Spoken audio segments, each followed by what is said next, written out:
Hey everybody, so good to see you guys. I am Ron Onesti here at Rock and Roll Heaven in St. Charles, Illinois at the Arcada Theater right outside of Chicago, looking outside the window. And, you know, it's there, over the window over there. Don't let that fool you. We've got 6 inches of snow coming down right now. So we're going to feel the warmth of our rock and roll brothers tonight. Episode 35. We are hanging and banging tonight. Artists on lockdown. And we are going to have just another great show. Like I said, this is our 35th week, and it's been really, really incredible. We've had some really special moments, some special heartwarming moments that we've said goodbye to some brothers in arms that we've lost. We've said hello to some new guys. We've talked about some great career moments, and it's really been incredible. And I'm telling you, thank you all so much. Matter of fact, I'm going to do something we haven't done before real quick. Hey, Gina from Florida, good to see you. Billy Eggleston, always supporting. Jeremy, of course, Big L, thank you for supporting us. Johnny, Pauline, all you guys are here every week. Every Thursday we are here, 6 o'clock Central Time. And we just really appreciate you guys supporting the show. And I got to bring my brothers. Hey, Aaron, good to see you, man. You heard it on the X. Nice. Jackie Beals, I love you. We love you. And again, Pauline, good to see you guys. So everybody, look at Anita. Anita's always celebrating and supporting us. Mila Hiles and Mary. So Brent, everybody checking in. A whole bunch of people from all over the country hanging and banging with us. And I am going to introduce my brothers in rock and roll. First of all, you know him from Dio. You know him from Black Sabbath and Last in Line. And you know him from him busting my chops every week. But I love this guy, Vinny Appice. Come to the microphone. Oh, I'm sorry. Hi. Somebody nudge him. You know, you get to be Vinny's age. You have to. Oh, hi, Vinny. Hi. Oh my God. I was just getting a good nap in, I'll tell you. You know what? I just thought we would say hello. I mean, you got some of these people, Vin, every week that support us. I thought it'd be nice to say hi. That's all. I know. But just listening to you, it was so exciting. I fell asleep. You know, you're supposed to be supporting me and complimenting. You're supposed to be like building me up. This is our show. Is that a long sleeve shirt? It's 3 degrees out. Give me a break. Are you really? Is it snowing there? Honestly, God, we're getting 6 or 7 inches tonight. Oh man, I'm in California with the wind chill. It's like 72 degrees. Oh my God. Hey, let's bring our big brother to the microphone. And I tell you what. It was really, really good. How about last week's show? Seriously, you know, I like our tribute to Tim Bogert, and yeah, that was great. It really, really was, and I was honored to be a part of it. And you know, every week, obviously, Carmine's part of the show. I mean, his show and your show, and last week was really special. You know, I mean, he was a guest, and to get his take on his brother his other brother that passed away, Tim Bogert, is really something. So let's bring him to the microphone. You know, from Vanilla Fudge, Rod Stewart, Jeff Beck, and everybody else. Carmine Appice. Hi, buddy. Hey, dude. Yeah, I will chill over here. It's about 71 too, Vin. I don't know. Did he say vanilla fuck? What did he say? I did. Did I say that out loud? I'm sorry. Actually, when Carmine was on the Ed Sullivan show, I remember this story. They made you change the head because it looked like it said vanilla fuck on the camera. Did it really? No. It's yeah. Vanilla Fudge. At one show, you had to change the front head. It said vanilla fudge. Yeah. Not Ed Sullivan, though. It's another show. It said they thought it said vanilla fuck. Right. And if I know these guys, you probably did that to him. You were probably 12 years old, and you snuck it on there and changed his head. Yeah, he probably changed the spelling. He changed the spelling on it. He would do that. Yeah. Hey, you know, Carm, we're just touching on this. Really, we joke around a lot. We have a lot of fun, and Vinny's only half serious when he busts my chops all the time. But I gotta say, you know, last week, thank you for allowing me to be a part of that very special show. We all are. We were touched. You know, like I said, I think last week you were more of a guest than any one of our other shows, and getting your take on it, and it was really emotional. And thanks for allowing us to be part of a very personal moment. Oh, thank you. Yeah, that was great. Last week was great. I mean, just having all those guys on last week, you know, it was 9 people. My friend AJ Fritz, who's a DJ, he said it gives you credit for catering to all 9 people. 8 people on there. Interesting. That's not easy. Well, you know what? It isn't, but by the same token, when you have a central subject that everybody is so passionate about, Tim, and having, his bandmates, I mean, the rest of the fudge on, and, it just, and even Vinny, again, your take on Tim as another father was really, I mean, honest to God, it was really, really heartwarming, really special. It was really wonderful last week. When you played that Timmy solo at the end of the show, I knew that by heart. So did Angelo. My friend Angelo used to play bass. We used to know that solo by heart. I haven't heard it in years. So it's a great effect on it was still in your soul. I haven't heard it by years either. I just got a text from Ty. He's trying to get on, and he keeps saying loading. So I'll tell you, there's a lot of computer problems in the world. Yeah, we need Vinny to fix them. I need to do a school of how to be on the internet live. Do that, man. A rock and roll. I do it every week over here, back in the back, and there's always something going wrong too. All right, Doug will be here in a minute, so we'll talk to our next guest. Well, we've got Doug and Ty, both from King's X, coming to the microphone in a little bit. Again, King's X fan, very excited to talk to those guys. We're going to start our show though with a guy again to talk about all his projects. We need 2 or 3 hours. His vocal abilities that has stretched along so many and various genres of music. Let's bring our buddy Jeff Scott Soto to the microphone. How you doing, buddy? Hey, Jeff, what's up, dude? Wake up. Come on, man. Hola, ¿cómo estás todo? Look at it. It's Italian.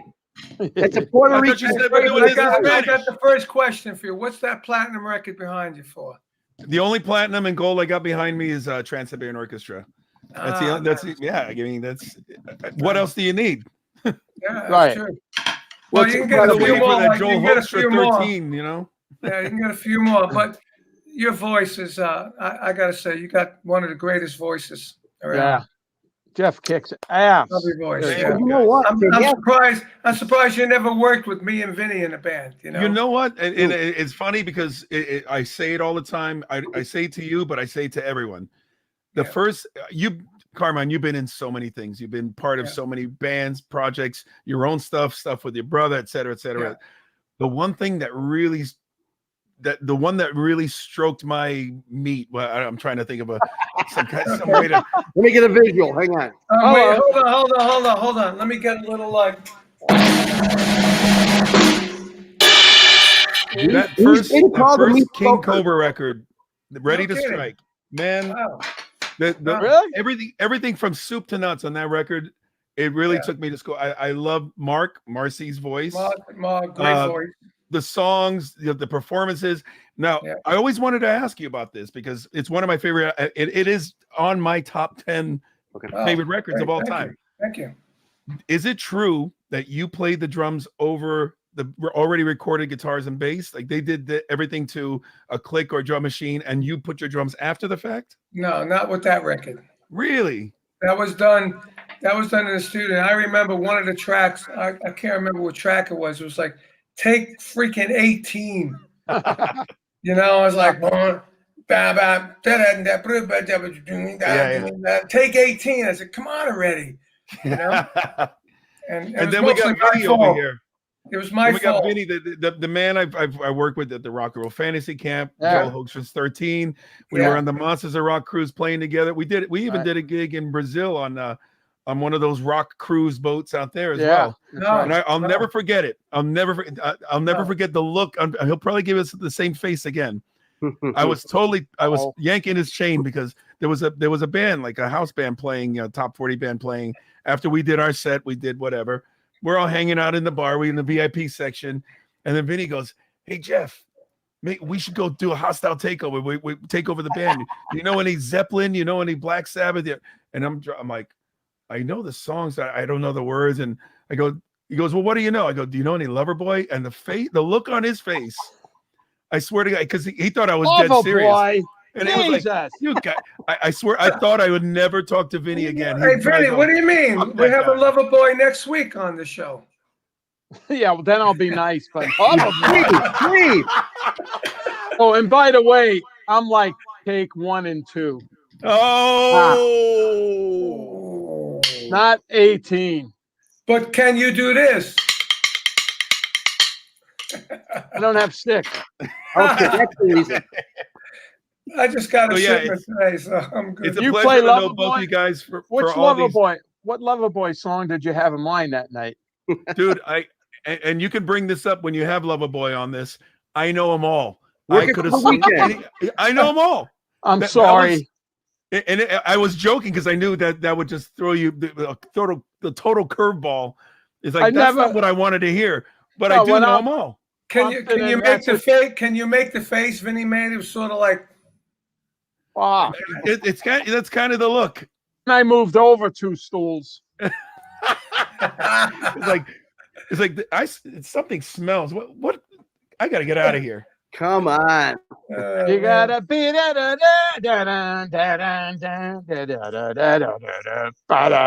it's like you'll play that. That's usually in that situation. It's like they ask me to jam. It's like a Sabbath song or let's play a Dio song. They conform to you. Yeah. It's like Vinny, working for the weekend. Loverboy. Everybody's working Jeff could probably sing a good Dio song and sing it well. Oh, he could kill it. Yeah, absolutely. We could have done Stand Up and Shout. We could have done Last in Line. We could have done a lot of those things. Yeah. Next time it's working for the weekend. We'll do it next time I see you. The kid is hot tonight. So we're going to do a Loverboy tribute band with Vinny at the drums. You got it, brother. We got to rehearse. And next time I jam with Jeff, we're going to do Ready to Strike. Yes. Come on. I always love the beginning of Hunger there. Whoa! It's like, please take my money. Man, that was awesome. So Jeff, let me ask you something. 14 years you're with the TSO, and obviously a huge orchestral situation. You're with Yngwie, monster, freaking. How many marshals? 100, 110s you have on stage? Back then it was just 6. Back then. Really? Well, now he's up to like 20. Seriously, that's like 26. It's crazy what he has. And now it's a wall. But they're not plugged in. Yeah. The funny thing is, I'll tell you a funny story about that. I was doing a show in Buenos Aires like 3 or 4 years ago with my band Soto, and the promoter was telling me about he had Yngwie there like a couple weeks earlier, and I said, "How was it to work with?" He goes, "It was all right. He was nice, except he was really particular about the amps." Now, on his rider, I had to supply something like 30 Marshall heads of a certain class, but they had to be the JC class 2000C Model V. Oh, yeah. In the ass. And there was like 2 of them he couldn't find. He got every Marshall in the entire city of Buenos Aires, and there were 2. He couldn't get the 2 that matched them, so he kind of stuck them in there. And he goes, "Nope, I need." Even though they're not turned on, they just have to have that, that look about it. Didn't they use that kind of amplification in the studio too?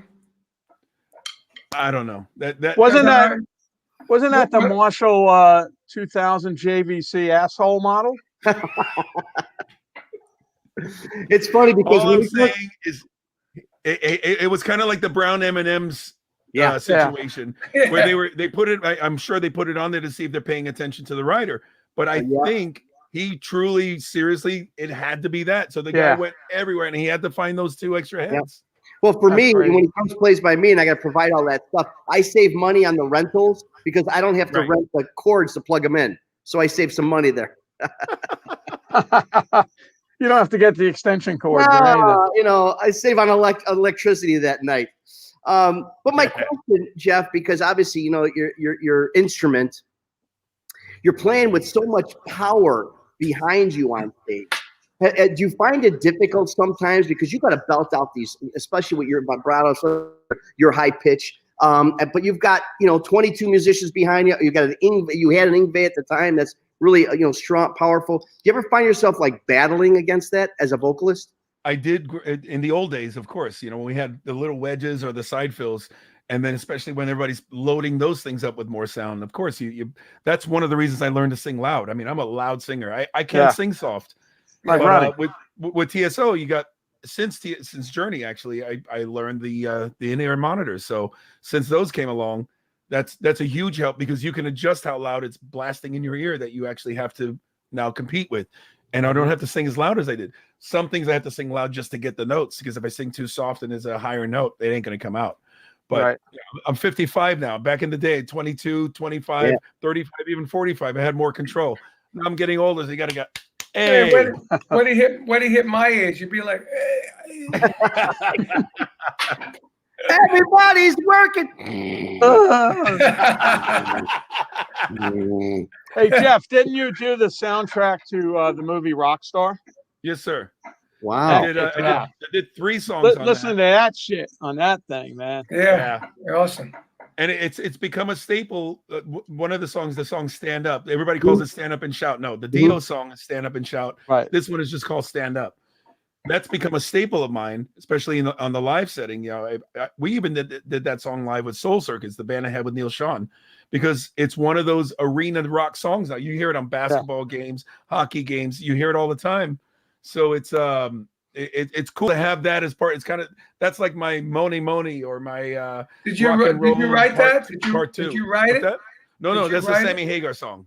Oh, Sammy Stone. Okay. Sammy wrote the original, and then I think the original had more of the lyrics and the vibe of the version that he eventually released. Right. And then they kind of changed it and shifted it so it fit more of the movie and the soundtrack. So my version is it's kind of similar, but it's different. And they're using Sammy's version in a lot of sporting events now too.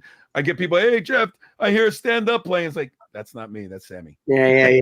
You're right. Jeff, I did demos for that. Oh, really?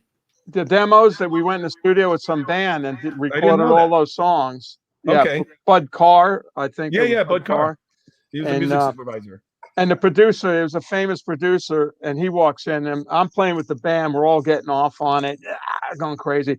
And then the producer walks in and he goes, well, you got to stop playing. You got to play it even. Do the fills even and, put it. Oh, boy. Put it straight. Talking to the wrong guy. What? So even. We did that, and the whole band's like, oh, shit, this sucks. Like this. Then Bud Carr walks in, and he listens to the stuff. He goes, it's a little stiff, play him the other takes before this guy came in. And he played him the other one. He goes, that's it, man. Where we were flying off and kicking ass, So it was so funny. Was that Werman? Was that Tom Werman doing? I didn't want to mention names. Well, no, all you got to do is Google who produced the soundtrack. It was Tom Werman. So he made me play like Joey. Tom Werman was like Joey Kramer, who's Joey does what he does great. Yeah, but the roles are very even. Right. My roles are not. Carmine's roles are not like that. We play in the Brooklyn style, Italian style. That's right, all over the place. Come on. And that's the amazing thing. I mean, of course, you guys are going to have your own vibes. You're going to have your own styles, but it's incredible how absolutely different you are as drummers. But then there's other things that are almost identical. It's amazing. You know what? I just did a session yesterday. As Vinny set up my studio for me, he showed me how to use it. And I did a session yesterday for Cleopatra. I played on Arthur Brown's Fire. Oh, cool. Nice. So I got this like real Carmine Led Zeppelin kind of drum sound going here. So I sent it to the producer. I said, look, I got a bunch of fills going on at the end, and now it's like Arthur Brown meets Led Zeppelin. Nice. So I was waiting for him to come back. He goes, sounds great. Send me the stems. I said, okay, you got it. Awesome. Yeah. And then I put he'll cut everything. He'll cut everything out. No, he can't cut it out. Taste all the straight stuff. So what does that have to do with Vinny? You sound like you were gonna say something that had to do with Vinny. So when we play live, I do this thing with the snare drum. I play the snares with a pick. Oh, okay. Really? Like a banjo. It's like I can show you that. Hold on. Yeah. I can demo that. This is awesome. So you take this. So I did this on that track, Vin, on that. So you go like.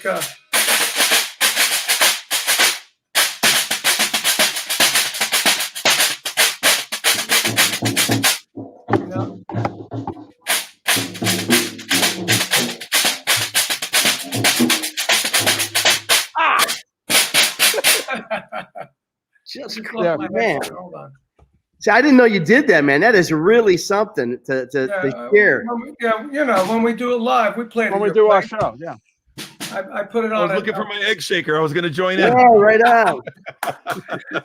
Yeah, when we do live, I put it on a strap. I put a mic on it. And I walk around the stage with a pick, and Vinny stays on the drum. We get this cool groove going. So I was listening to it. I said, I'm going to put this on there. I was like,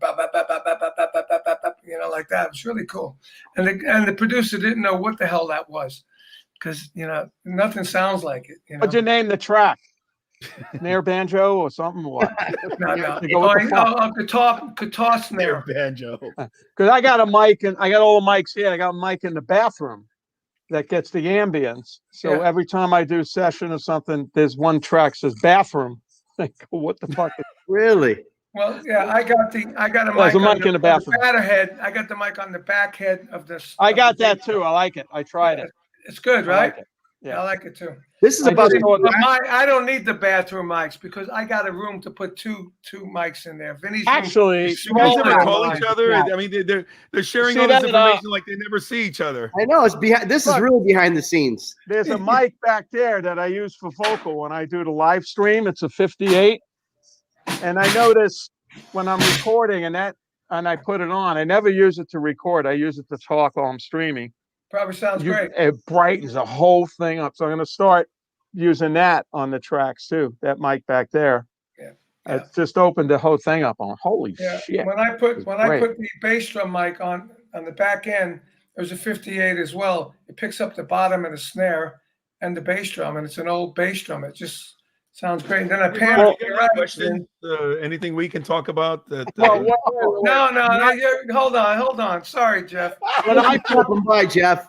Appreciate when it. I put the mic in the back of it, it really picks up the snare and the bass drum twice as much. Because Vinny's twice as loud. Yeah. Oh okay, yeah. I've had him playing behind me. I know that's true. You know what, guys? I'm again, I always say this, I'm the lucky one. I'm the fan. You guys are the musicians. You guys are the legends and icons. When Last in Line comes by us, I get to be with my brother Vinny. When I have the Fudge by me, obviously the legend, Carmine, Sons of Apollo. So lucky to work with Jeff, Scott Soto. And we had everybody. I know. This whole band on here. I know. Yeah, Billy, Mike. Portnoy hasn't been on here. Portnoy's the last. We got to get Mike. George Serenian has, of course, Bumblefoot's here every other week. Yep. But he literally is. Sometimes it's funny. You guys remember I forgot what episode we had Bumblefoot on. I don't think he said anything. I don't think we asked him a question. I think we had 20 people on or something. But he was still on. Yeah, we said Bumblefoot. He's a Hangin' and Bangin' contributor, like they say on the news. And Billy's getting to be too. Yeah, Billy's great too. But anyway, bands. Again, I'm lucky at the Arcada Theater St. Charles to have you guys. Have been by me several times. Another one of my all-time favorite guys that comes to the band, King's X. I'm telling you. Yeah. About the way their sound fills my theater and has everybody rocking. Nobody's sitting down. We got two of the guys right here joining us. I'm very excited. We got guitarist Ty Tabor, and we've got bassist Doug Pinnick. And we're here right now, gentlemen. There they are. Yeah. Everybody's got a hat on. Hey. We got to go get hats there.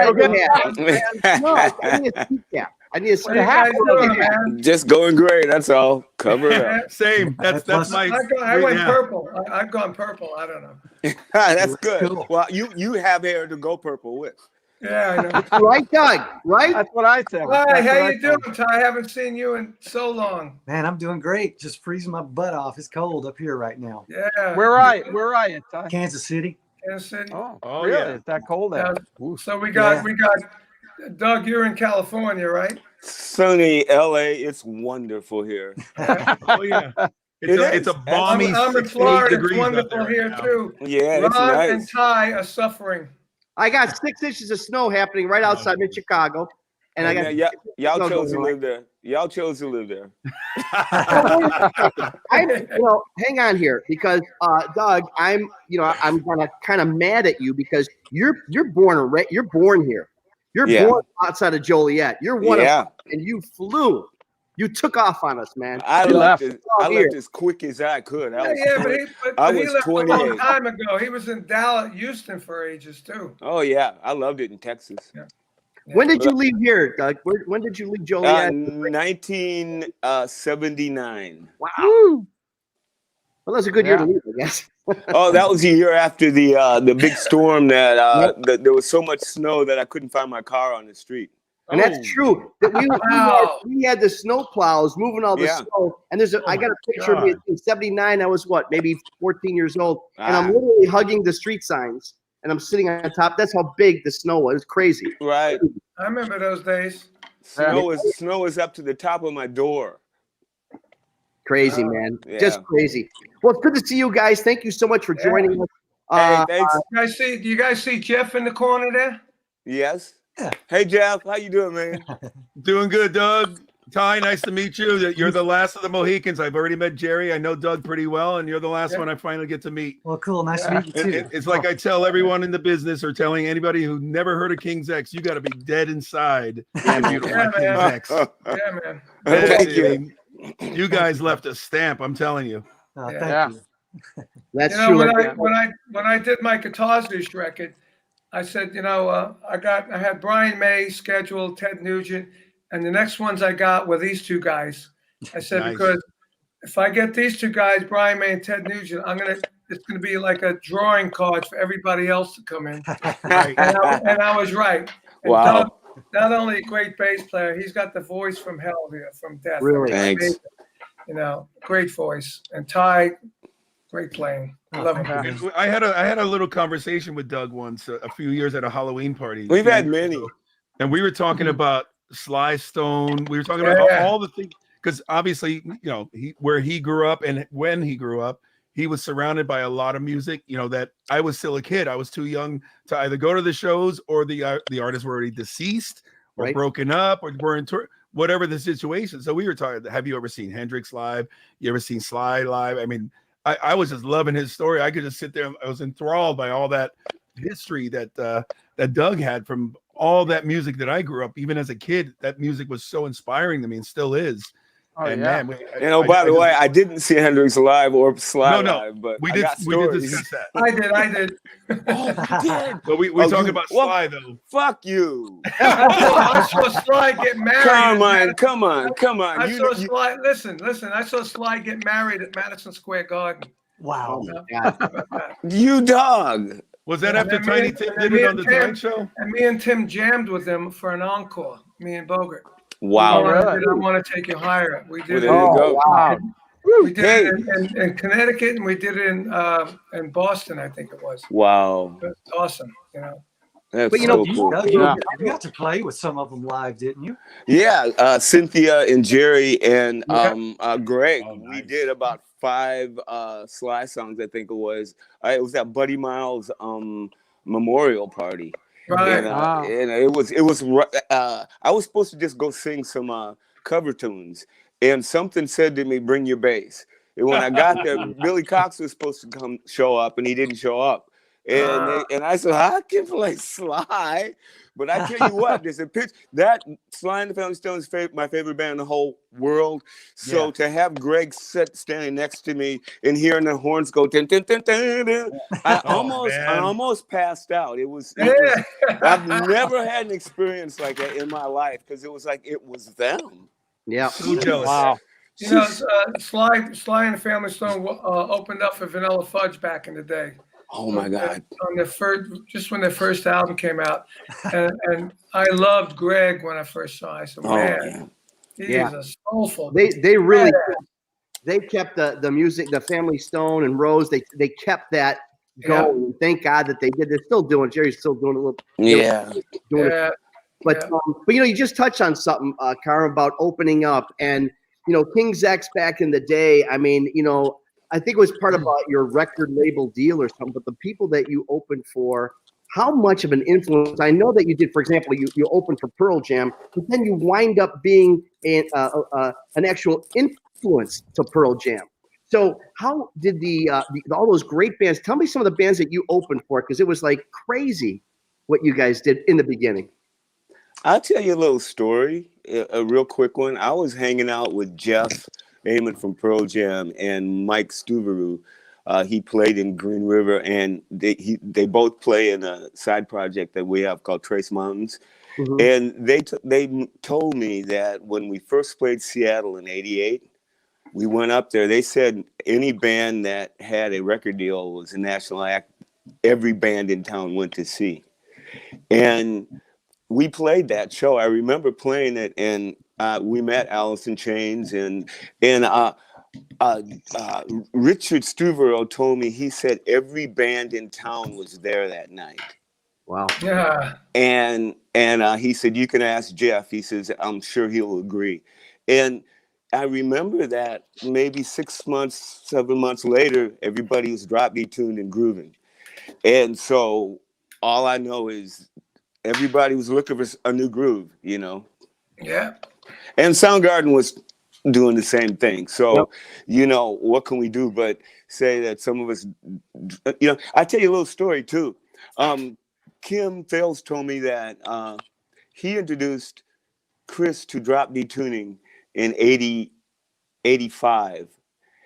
And Ty wrote in the Pleiades in 85 and showed us a drop D song. And I think, really? I don't know about anybody else, but I knew Chris and we talked about this stuff and we ran with that, you know, and, you know, so that's your answer that I can give you.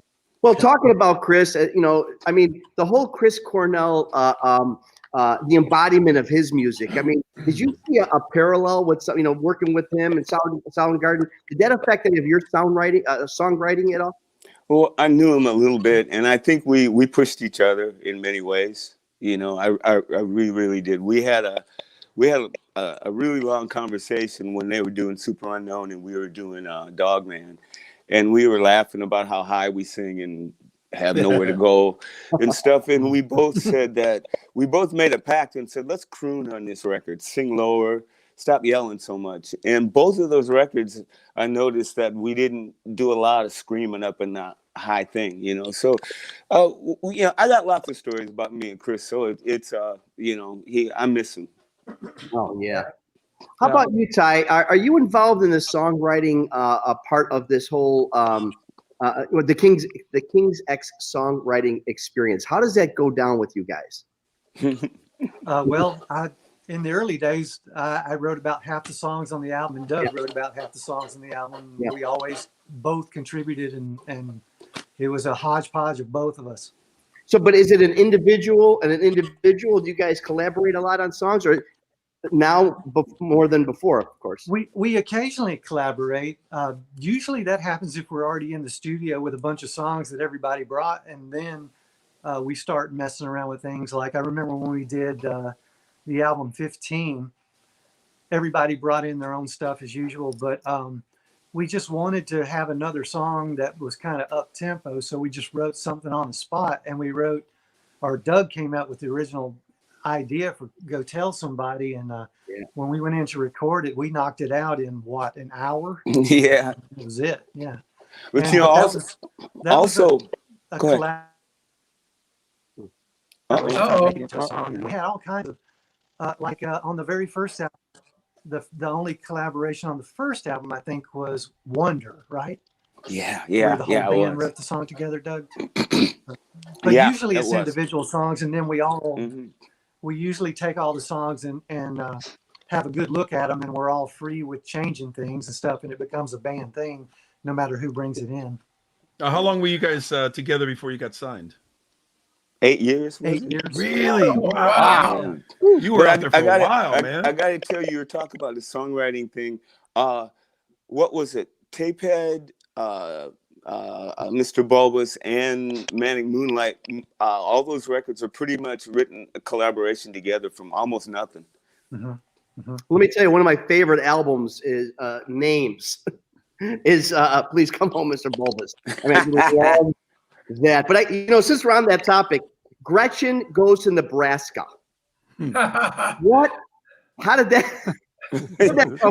You want to tell it, Ty? Yeah, this is one of my favorite things ever. The fact is, we had released an album called Sneak Preview that we kind of felt really embarrassed about because it really didn't sound that great. And when we saw the cover, we thought, we can't sell this. So we would go to shows and just kind of toss those out, you know, these vinyl out onto the dance floor, you know, first 5 people out, get a record, and didn't even try to sell them. And so we were making fun of that record and trying to come up with the worst possible name for an album that you could come up with. Oh my God. One of our crew, a guy named Kevin Morning, laughingly said, "Call the next one Gretchen Goes to Nebraska," and we all died laughing. You just come up with that. That is unbelievable. We said right then and there, we said, we don't know when, but one day we're going to put that record out. So are you saying there's actually no Gretchen? It just No. Gretchen got created after the fact. Jerry wrote this whole story that had nothing to do with it at all. Yeah. It was a joke. It was a total joke. There's no Mr. Bulbous either. No. You haven't seen Vinny on an off night. I'll get you back. Hey, got you, Vinny. Got you. Sorry. Carm, you know I'm going to pay for that. I am going to pay for that for the next 3 weeks. You know that. Yeah. Picking Hey, on your I younger got some brother. here. I got some here. You know, I met these guys in 1989 when we were on tour with Blue Murder. It was Hey, Dale Cameron. Blue Murder and Billy Squire. Yeah. So, and I love their music. So I'm the kind of guy where we're on tour with the band. I go, hey, whose bus is that? Oh, that's King's X. I walked on the bus, right? Yeah. And what are they playing? They're playing Cactus. Yeah. Really? And I said, whoa, did you know I was coming on? I go, no, man, we love Cactus. You always play it. I said, wow. I was blown away. And then when I heard them play and sing, I said, man, these guys are just They're tremendous. Yeah. I became an immediate fan. You know? And we say that every week, and I hate to embarrass you again, Carmine and Vinny, but these two guys have touched more bands and more performers and more individual performers in ways it's incredible. Really, and haven't been arrested for it. Hey, That's true. Hold on again. It's in charge. They just haven't been convicted, Jeff. So anyway, Jeff. yes. I know you've been doing some things. People are asking about Talisman. I mean, you're going back to it. Obviously, you're doing Soto stuff. Obviously, Sons, you come by us, and when the COVID thing, you're on tour. But Talisman keeps coming up. You did. I love Never Die. No, I love it in tribute to your guy, to Marcel. When he passed in 2009. 2009, yeah. Yeah. But really, tell me the story about that song in particular, that tribute to Marcel, and also what's happened with Talisman, because everyone's asking. You're tickling it a little bit. What's going on? Yeah. Well, everybody clearly they're doing their own things, and that's the hardest part in trying to wrangle and corral everybody. During this time would have been the best time for us to actually do some more together, but it's kind of a mixed bag of nuts, because as much as we want to continue doing it, there's always the feeling of, should we do it? We don't want to just drag the name through the mud just because we have a body of work and a legacy of that band that we can actually move on from. But Marcel was the creator of that band along with myself. And, we had a few different incarnations, but the last version of that band is the one that we're still using now. And it was my idea to do the song for the anniversary of his passing, the 10-year anniversary. And then from there, we actually did another one. We did another tune. It just got thrown at us. I think it was the drummer and the guitar player, Pontus and Jamie. They wrote a song together, sent it to me, said, maybe you can do something with this. It came out so great. And I thought we were going to release it for Marcel's birthday that just passed the other day, but we're going to do something with it. It's got to be, the timing's got to be right. There's a few legal things tying it up as well, because when Marcel took his life, he left behind a letter for one of his best friends, who was actually our label owner back in the day when Talisman was active, and he left specific instructions to take over the estate of the band, make sure that all our royalties are taken care of, we're paid, and all that. He basically left them a note to just oversee everything.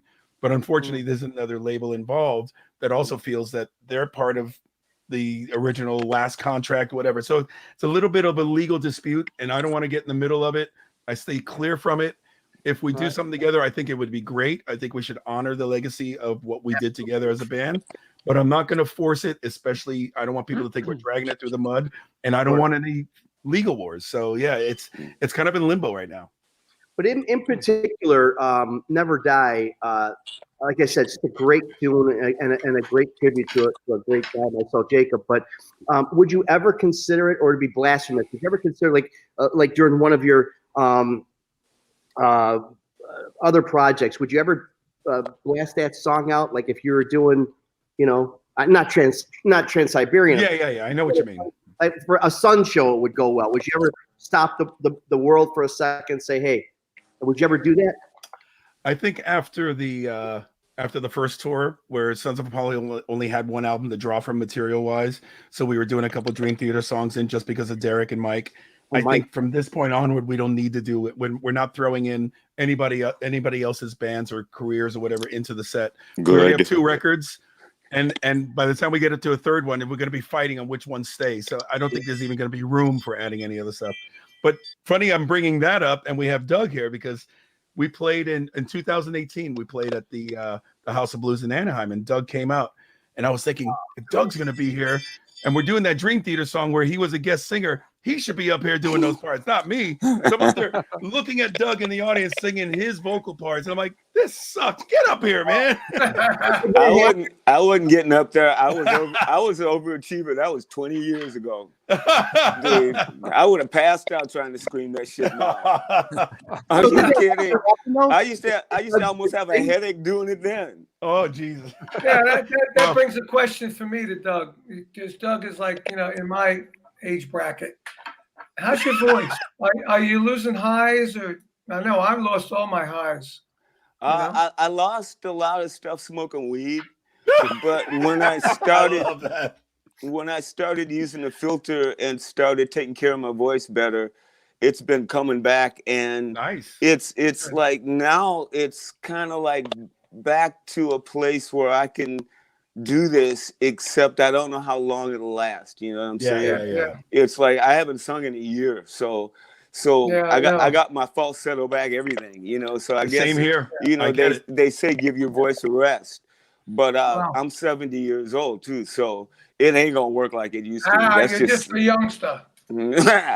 However, on the new King's X, Doug does some of the baddest vocals he's ever done in his life. Some of the best ever on the new King's X. Hey, Ty, I want to ask Ty, when you guys, because obviously everybody brought their own songs in or whatever, or even collaborative, how did you know when it was a Ty song to sing or when it was a Doug song to sing? How did you discern which ones were?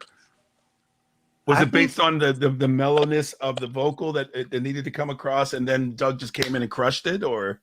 I think it just depends on the song. I think in the past, I would end up singing stuff if Doug didn't feel comfortable with it, and because I would always rather Doug be the first choice because he's the singer. Right.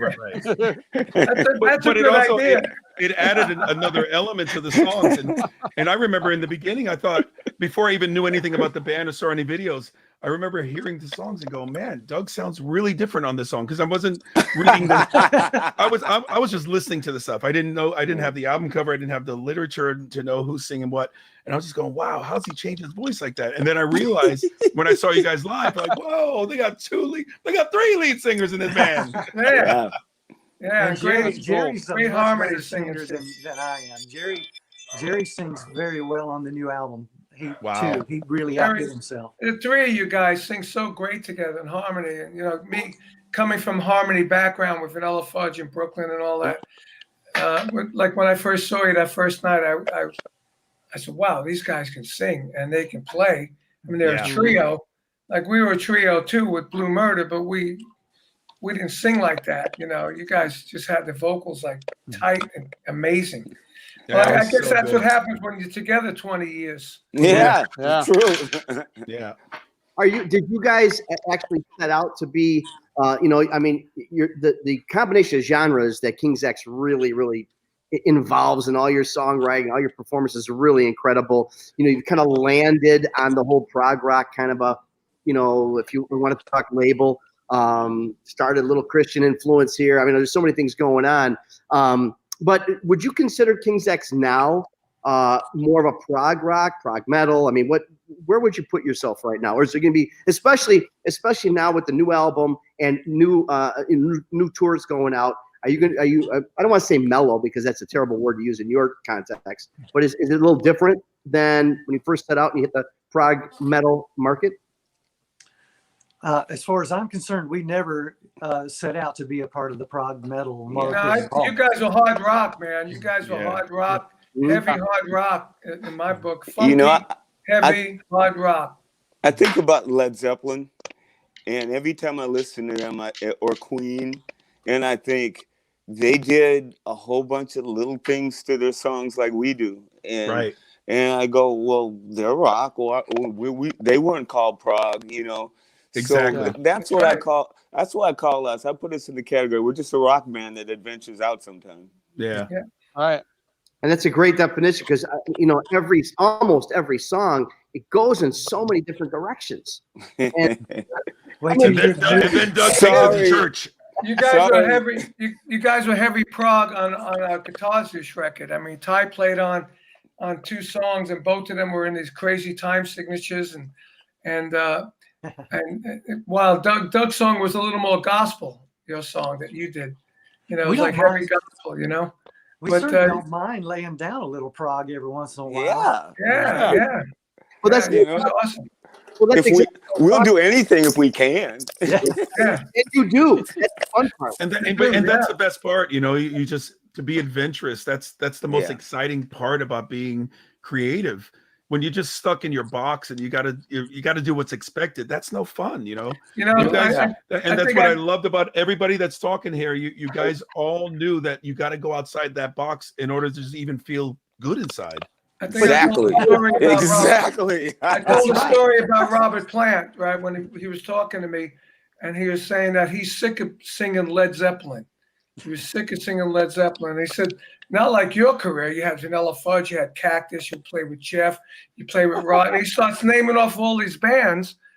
And I go, yeah, I guess, it was nice playing all different stuff. And I wasn't playing You Keep Me Hanging On all my life, And but then I said to him, well, look at my bank account and look at yours. That's what I'm saying. That's what I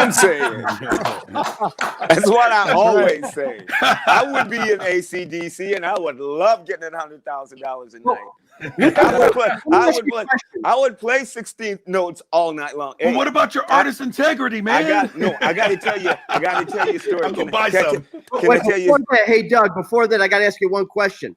On behalf of these guys, would you sing Loverboy? No. Yeah. Now, can I tell you why? Can I tell you why? Because I don't think I could. Loverboy is one of my favorite bands. We did. Everybody. You see, everybody's working for the weekend. We used to do that in clubs. No way. Yes, we did. And I love that song. I love his voice. Mike Reno, he's a bad brother. He can sing. I forgot what I was going to say. Vinny, get next out here, Vinny. Get next out. Sorry, Doug. We had this conversation before you guys got on. The drum parts aren't there to keep it interesting, as a drummer, but vocals are good. Yeah. I was going to tell you a real quick story about AC/DC. Bass player, what's his name? Cliff. We were on tour with AC/DC and we were in England. And Cliff asked me to go with him to this bass store. It was like a boutique ma and pa like bass place with all these really crazy basses. And I went in there with him, and he picked up a bass and he was going to try this one bass out, and he started playing Jaco Pastorius licks and Stanley Clarke shit. And I looked at him and I said, dude, how come you don't play like that with AC/DC? He says, oh, I can't. I have to just play the 16th notes. He says, nobody knows I can play like this. And I said, well, I'm going to tell everybody that I know. Wow, you just told some thousands of people on this. That's right. Now I hope so. Now It's just like when he's going around. He can play some bass. And another thing too is I got to play through his rig. He couldn't come to sound check one time. Right. Him and Angus and Malcolm actually, but me and the drummer and Brian and I guess who I can't. It was Jerry played drums. Anyway, I got to play through his rig for a sound check, and it was a lot of fun. Anyway. But you know, Carmine, you said it before when we were talking about the different genres, and you say, no, they're a hard rock band, they're a funky rock band. Well, think about what you're saying. Funk and rock wasn't together at the beginning, but look what they've done. They took funk, rock, and made it heavy metal. It's amazing. I love the way music fills my theater. I think all these bands in the '80s, the labeled heavy metal, were just really hard rock bands. Yeah. I don't know where that label really started. You know. When I went to, I consider Metallica, and that's metal. That's heavy metal. Yeah. But like Dio and Ozzy and all these guys, you guys, Cactus, hard rock. Way back then, AC/DC, Deep Purple, it was all hard rock. Led Zeppelin, hard rock. But where does metal come in? Like the Shredders, where does that come in as far as you're concerned? Well, all that heavy metallic guitar sound like Metallica.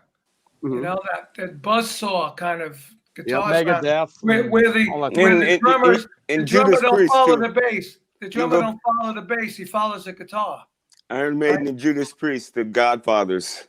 Oh yeah. They started metal. That's where it really started. Yeah. Absolutely. Hey, tell me a little bit about the new project, the new album on King's X.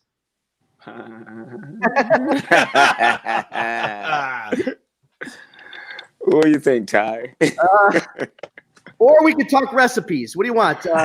No, did you guys go outside the box? Tell me you guys went outside the box. We want to talk about it. The way I feel about it is I'm so excited about it and have such an expectance about it that I just don't know what to say because we've just been starting to get mixes from Michael, and I get to run out to Pasadena and just hear some, hear little things and stuff, and I just have to walk away and go, fuck. It's like this is what everybody's been waiting for from us. And I hope, and I shudder and I think, well, I hope it's as good as I think it is, and I don't like much of anything that I do. So we're really now for the important question, Doug. When do we get to hear it? When's it come out? Since the pandemic happened and since there's nobody's touring, nobody's doing anything, we're gonna have to do this right. Yeah. You put a record out, you tour, you do the videos, you do the whole thing. We got to wait till it's time to do that. And that's just, because I feel this record is that important to us. It could be our last record. Right. And we have put our hearts and soul into this record. Like we did back in the Gretchen days, we just poured our heart out. So we're excited about it. And sonically, Michael Parnan is just a master at tone. Wow. And this record is as analog as it can possibly be. That's cool. Damn. That's cool. Well, if you guys need any far-fetched album titles, I got a million for you. Oh, but we got a couple. I'm joking. We've got a couple. Yeah, we do have a couple. Is there a particular single that you're thinking that's, oh my God, this is if Gretchen was a person, she'd love this? I don't know about a single. I know for me, there are about 5 songs that could fight each other out to be the single. Yeah. And on the other hand, there's some experimental stuff that reaches pure brutality at places. And then there are other areas where it doesn't get any more laid back 60s with vocals. Yeah. It goes all over the place. But I always say from Gent to Penny Lane. Yeah. Wow. And it's everybody stepped up so much further than anything I ever expected that I'm the same as Doug. I'm afraid to talk about it because I haven't felt this way about music we've done since the very early days. Mm-hmm. Wow. Were you in the studio all together? Were you in the studio together to record it? Yeah. Like in one room? And you did analog? Yeah. Well, Analog, there's some tapes. digital involved. It's just that all has to be. signals getting there is as analog as possible Yeah. with a lot of warmth. Yeah.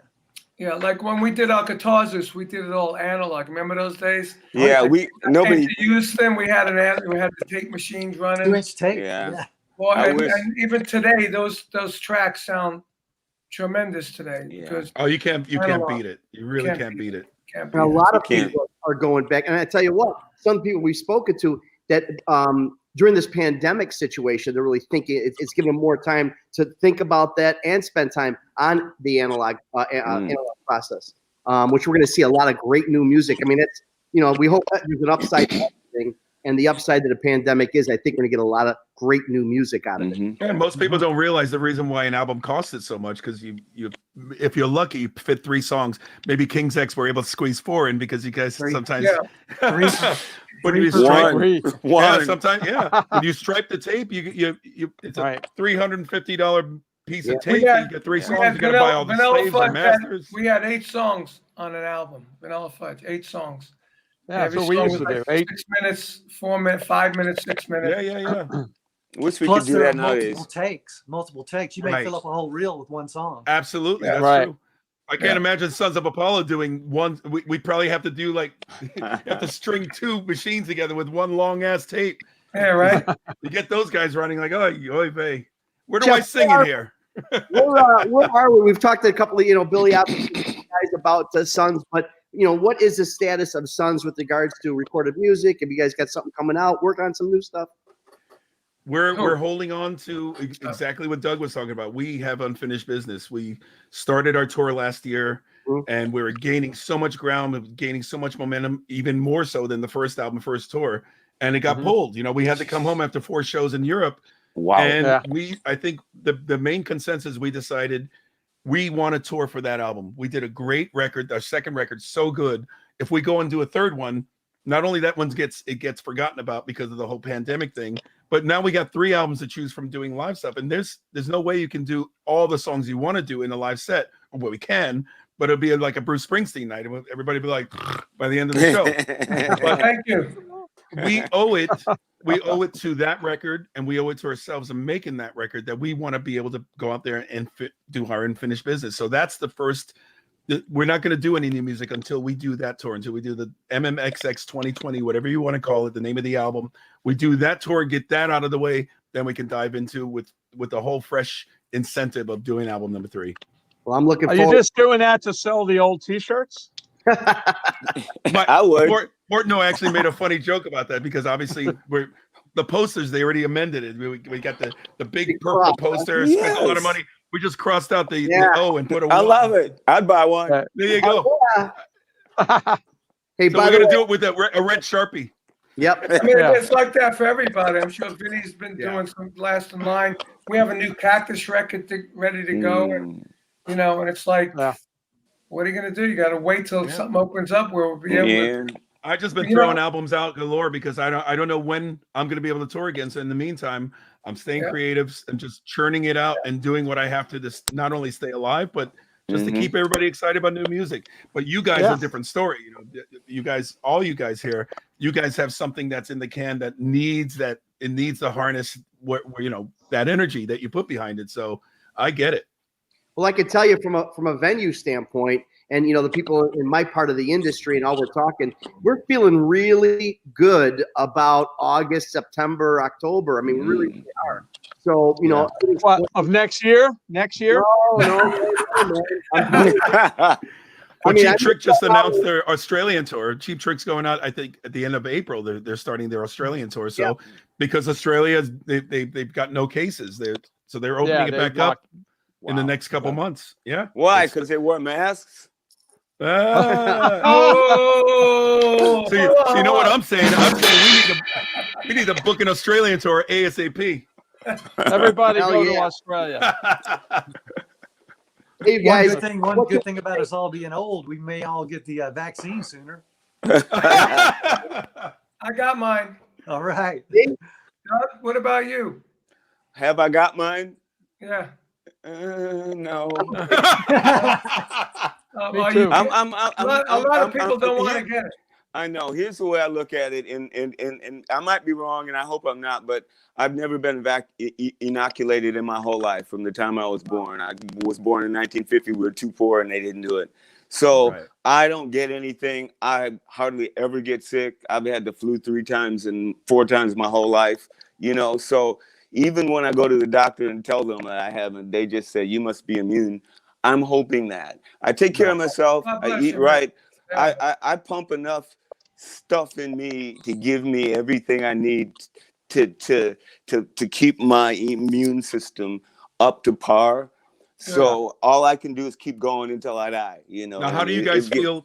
Since we're on the subject, how do you all feel that if the rule or the mandate comes, the only way we can tour again is if we're vaccinated? You cannot get on that stage unless you then show. I will do it. I'll do it. Okay. And I prepared myself for that. Because I know a lot of people said that I will do it. Mm-hmm. Yeah, I've been thinking about, well, what if you can't fly anywhere and do anything? What are you going to do? And I go, well, I'm going to get it. What the fuck else? Well, right now they have the mandate. So if you go out of the country, you have to be tested to come back.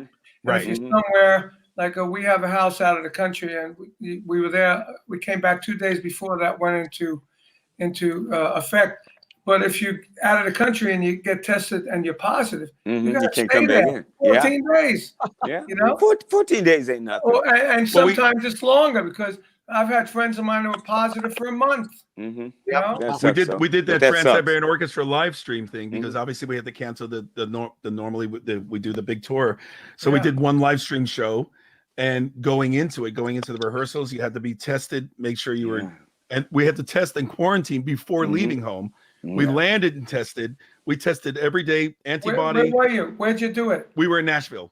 In Nashville. So we tested every day.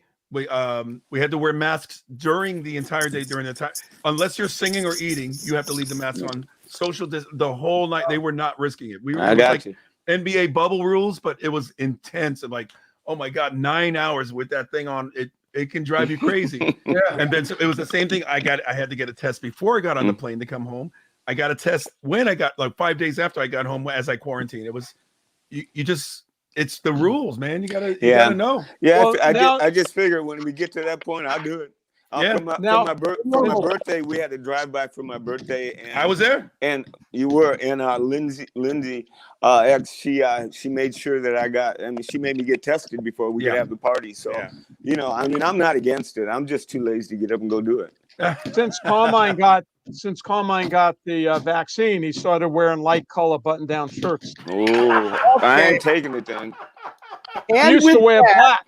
He used to wear black like that. I forgot to wear the hat. Look at him. You forgot the hat too. Oh my God, you do. Oh, come on, Vinny. What about the shirts I used to wear and used to say, "What are you wearing? Your sister's blouse?" Remember that? Did I really say that to you? No, Vinny said that. Oh, I did. I said it to him. Vinny was saying every time. Hey, Carmine, did you get the second shot? Did you get the second one already? February 22nd. But Vinny, the thing with the show is Vinny would always bust Ron's balls about his T-shirts, right? So I said, I'm just going to bust Vinny's balls. I'm going to wear like a sparkle shirt from stage every like show. No, I'm talking about sparkle. Oh yeah. Like an old Ludwig kid. With sequins and all kinds of an old Slingerland kid. Yeah. And then our sister called. She wanted the shirt back from her sister. I know Carmine was doing some kind of Liberace tribute that night. I don't know what was going on. And then our guy Steve Love, who's producing this show, he said, "Man, wear some light color shirts." So I'm wearing a light color shirt. Why? What kind of advice is that? What the hell is that about? Did you play any Loverboy? We got Loverboy on next week. Give us a picture. I love them. I know all their songs. Vinny didn't want to play any. Tell that guy. He came up with a new poster for the show, and there's a fucking acoustic guitar in it. Yeah. I said, "Who the fuck plays acoustic guitar with everybody that's been on this show?" We do once in a while, but come on, maybe electric guitar. Maybe Bumblefoot had an acoustic guitar once. But it's our opening number instead of that. You got to have an electric guitar first. Yeah. The answer, my friend, is blowing in the wind. Yeah. Now getting all the backstage stuff of the show going. Right? The reason I bust Ron, I bust Ron's balls about his shirt is because they're not really legal shirts. Yes, they are. If you notice. Look at that. It's like a Oh yeah, the Sons of Apollo Lion King's on. X shirt. Yeah, yeah, that's a King's real. X That's shirt official. and this fucking is square thing. That's when we toured together in '87, right? Awesome. This is out of respect to our guest. This is Yeah. you would think this would be a I want one. Me too. That's Oh awesome. no! You I feel could like order them after the show. what I do every week. Look, being with these brothers, I feel like their little brother, and I get picked on, and I'm looking for sympathy here. Oh, well, Hey, Vinny, Carmine, is it true? I'll take a small. What? Is it true you guys got a third brother and he goes by the name Peachy? Appice. Appice. With the hand. With the hand. So what is Appice. let's settle it right now. I'm sure you've already done it, but what is the proper? It's not. Nobody's gonna tell me, right? That's who you're talking to. Appice. Yeah. Appice. If you talk to my older brother, it's Appice. Okay, what does your mother say?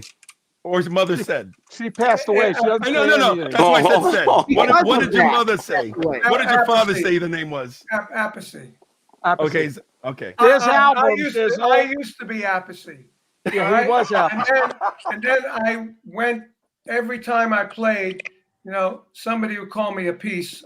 I go, no, it's Appice. So finally, when I joined Rod Stewart way back in '76, Rod said, you got like 5 different names. What do most people call you? I said, Appice. He goes, why don't we go by Carmine Appice? So when I'm doing you do your solo and I go in front of 10, 15,000 people every night. I go Carmine Appice on drums and it's one way. I said, great. So that was great until Vinny came out with Black Sabbath. And he went with Appice and messed everybody. Carmine played with Ozzy, and he used to do the drum solo, and Ozzy would go, Carmine Appice, and so later on, I played with Ozzy and Sabbath, and they didn't even talk about it. But the first night, he introduces the band, and he goes, "And Vinny, Appice." I went, "Oh fuck!" So the next day, I had to tell him in the hotel lobby. I go, "Hey Oz, no, you play with Carmine, but he's Appice, and I'm Appice." And he said, so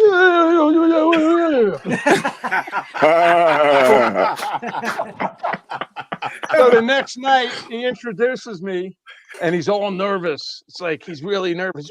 He turns to me, he goes, "And Vinny, Appice," and he got it. But he was all nervous. I'm like, "Wait, you're the boss. It doesn't matter. Call me an asshole. I'm still gonna be there the next night." Well, on the Monsters of Rock cruise when we played together, we were introducing you as Vinny Apache. Remember? Hey, how ya? Hey, how? Oh, and he was doing the Indian drum thing. Vinny Apache. I did a movie called Black Roses. I was in the movie playing drums, and they said, "You got 2 lines in the movie. What's your character going to be?" I said, "How about Vinny Apache?" So you see the credits at the end, Vinny Apache, and my name next to it. It's hilarious. Nice. Well, you guys, thank you so much, man. I tell you, this is the kind of fun we have every week, every Thursday night on Hangin' Bangin' here with these 2 guys. Ty Tabor, Doug Pinnick, what can we say? Thank you so much. God bless you guys. Yeah, thank you guys. With the new man, thanks for coming, dudes. Ty, I'll be in touch. Doug, I'll be in touch, bro. All right. You too, Jeff.